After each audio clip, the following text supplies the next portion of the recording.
Right. Okay, 5, 4, 3. You can just look at me, so that's probably the best way. So. okay, my name's Marcia Nissel, Marcia Nissel, and I'm currently the athletic director at North Hagerstown High School for 4 more days, and then I'm going to retire.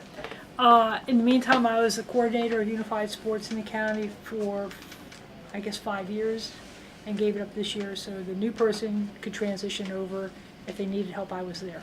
So one of the questions is, how do we recognize our athletes? They get recognized the same way my regular varsity sports kids are recognized.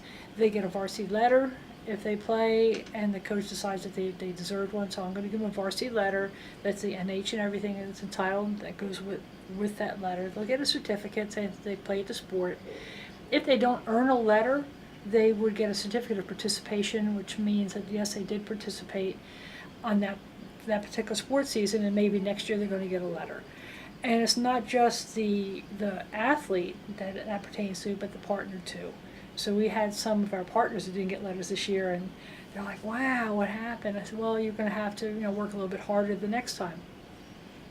Once you get your varsity letter, if you do, we have one young man who played 3 varsity sports, so then he'll get a different certificate for that, and with that, he'll also get a triple threat pin that goes along with the letter.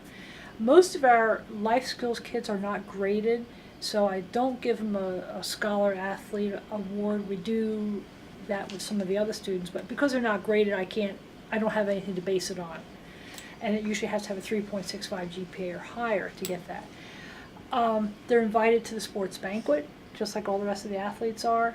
The boosters pick up the cost for the meal, and they're recognized at that banquet. In addition to that, we had there's a True Grit Award offered each year. Miss Maynor, there's a parent at the front door for you. Miss Maynor, a parent at the front door for you. In addition to that, there's a True Grit Award each year. It's through the YMCA, and it's usually given to somebody who has overcome some type of an obstacle in his or her life. It doesn't matter whether it's a special needs kid or a non-special needs. Some of the kids that get the award, I'm like, what? Okay, you tore your ACL. This kid here can't read, can't write. They're in special ed classes all the time, and they don't always get out, and they're playing a whole different sport than you are. So this year we nominated one of our young men. Actually, I've nominated 2 in the past couple of years that were athletes through Unified Sports to get that award. And with the award, they're treated at Fountainhead Country Club to a banquet. In the banquet, they get a little plaque saying that they were the True Grit. They're 1 year's membership to the YMCA and a $500 scholarship. Now, what happens for the Unified kid who is a special needs, since they're not going to college, they don't apply that. So we're trying to work out something where that we could put that $500 someplace else. But I don't know if that's going to work.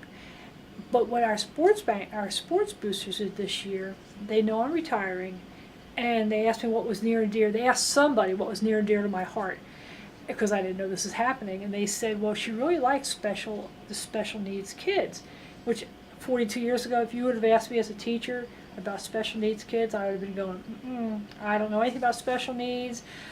I really don't. I don't really want to go there. And then when it came in here, I'm like, hey, this is really a good opportunity.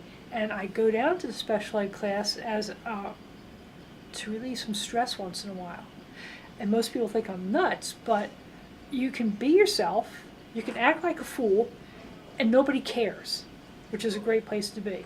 So I don't even remember where I was going with this at that point, because we were talking. What was I talking about before that? What's near and dear to your heart? The boosters. Oh, so the boosters, they were asking somebody what was near and dear to my heart, and they said special needs and unified sports. So what the boosters did is they got 2 kids, 2 of the boys that are unified athletes, and they gave them a $500 scholarship each in my name. So I'm like, whoa, this is really kind of like a really neat opportunity that I had no idea.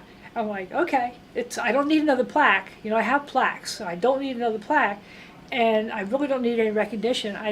That's just not me.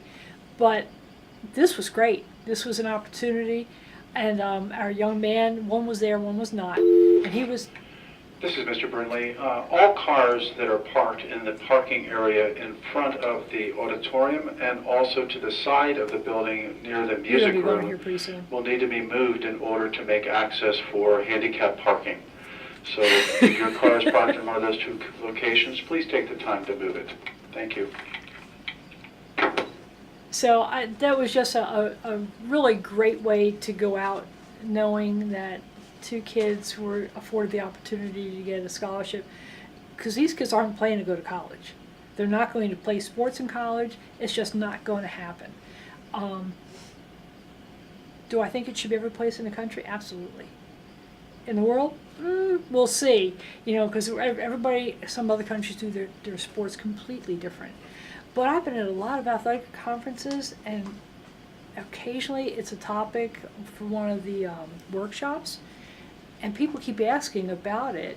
How did you get it? Well, we were told we have to do it. The state of Maryland, it wasn't, oh, let's do this. The state of Maryland said, you will do this, and then we had to implement it. And once it was implemented, it was like, hey, this is really a really good legislative decision. Unfortunately, the state didn't give us any money to go with it. Special Olympics did, though. Special Olympics kind of foot the bill for the first 5 years, which was very, very nice. But everybody should have it, because every kid should be afforded that opportunity to play a sport. Whether they can speak, whether they can walk, whether they can see, it doesn't matter, because they can still play on a team. Doing whatever. Like they were talking before about the blind kid. I was there that day. I'm going, oh, that's kind of neat. That's kind of a nice way of doing it. The first time I fired a gun, because I like to start. I like to be the starter at the track meets because it's fun. So I fired the gun, and the young man, I guess I didn't realize that he was really susceptible to noise. So he's holding his ears screaming. I'm figuring he thought he got shot. And I'm going, no, you're okay, I didn't shoot you. So I'm going to fire this gun again, so I don't want you to be scared to death. And we did it. And he was fine from that point on. One of the rewarding parts is I can go pretty much any place in the county, and because I was working with Unified Sports, somebody knows me. And it's not the most brilliant kid in the county. It's the kid who's like, okay, you get the hi, Miss Nissel, and I'm like, hi. And someone, you know this kid? Oh yeah, that's so-and-so. He's from Boonesboro High School, and he is awesome. And they're like, really? Yeah, it's go downtown, and kids will wave at me. And just that because I don't know their names, but they know who I am, and I know who they are through Unified Sports, which has opened up a whole different world. So. What have you had witness, or have parents told you, like, the impact that they've seen? We've had several. The first year we started Unified Bocce, we had a parent just bawling her eyes out in the gym, saying, I never thought I'd ever see the day where my sons, because she has two, were able to participate in sports outside of the Challenger program that they have and whatever else Special Olympics puts on.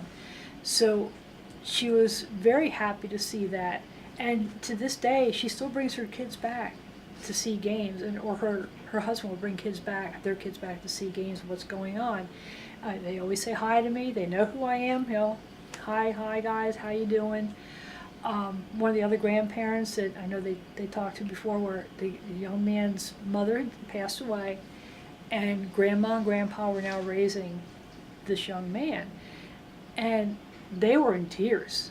Now grandfather has since passed away, so now it's just grandma raising, he's probably about 25 years old at this time, raising a 25-year-old Down syndrome. And grandma's, she's kind of getting up there, but she was in tears. If I see her, I get the same reaction. I'm so glad you guys started this. And we get the same from the parent of the partner. I had no idea. I had no idea this even existed, let alone put my child wanted to do this. I said, your child does very, very well too.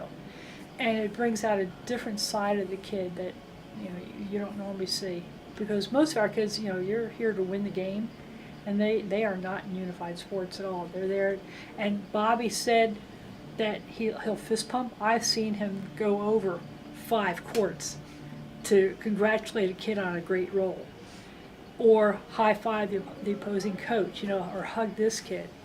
They're all kids. Any way you look at it, they're kids that just might be a little bit different than the other kid, but you wouldn't know it. So. All right. Any other Anything questions? pop in your mind? But yeah, if you need someone to go to another state, I got all the time in the world. So, yeah.